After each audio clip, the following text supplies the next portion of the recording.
আসলে বাংলাদেশের সিস্টেম, বাংলাদেশের মানুষজন এবং তাদের অফিসিয়াল যত সিস্টেমগুলো আছে, তো এগুলো সব পচে গেছে আসলে। তো কিছু মানুষ, প্রায় মানুষই চেয়েছে যে মানে বয়কট বয়কট হ্যান ত্যান যারা করেছিল, ভারত বয়কট বা দেশের জন্য একটা ভালো কিছু বয়ে বয়ে আনবে তারা, এত কিছু করে কিন্তু কোনো লাভ হয় নাই, কিছুই করা হয় নাই, হচ্ছেও না।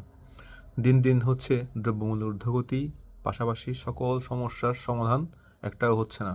নাই মেম্বার, নাই চেয়ারম্যান, নাই কিছু। এদিকে ভারত বয়কট করে করে এখন তো দেখা যাচ্ছে যারা বয়কট করছে তারাও কিন্তু এখন ভারতের মেডিকেল ভিসার জন্য কিন্তু আহামরি হয়ে আছে। ঠিক আছে, কিন্তু ভিসা পাচ্ছে না, দিচ্ছে না। কেন? কারণ তারা বয়কট বয়কট চিল্লাচিল্লি করতেছে জন্য। তো এখন তো এটার লাভ নাই। তো আজকে 3 সপ্তাহ পর যখন একটা ফাইল রিজেক্ট হয়ে গেল, এখন আবার নতুন করে ফাইল করতে হচ্ছে, আবার ভিসা আবেদন করার জন্য। চিন্তা করেন তাহলে ভারত এবং বাংলাদেশ সম্পর্ক কতটুকু অবনতি হয়েছে বা কি আসার বিষয়, বুঝতেই পারছেন।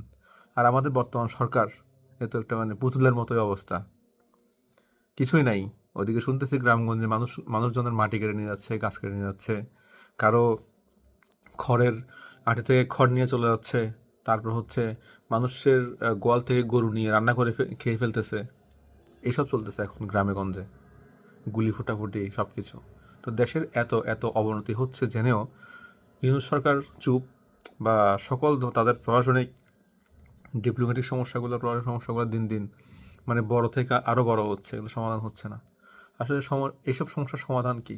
এই বাংলাদেশে কি শান্তি কখনো আসবে না নাকি? নাকি বাংলাদেশের মানুষ সুখ শান্তি চিনেই না আসলে কোনটা? তারা কি মূর্খ না আর কিছু? আপনারাই বলেন।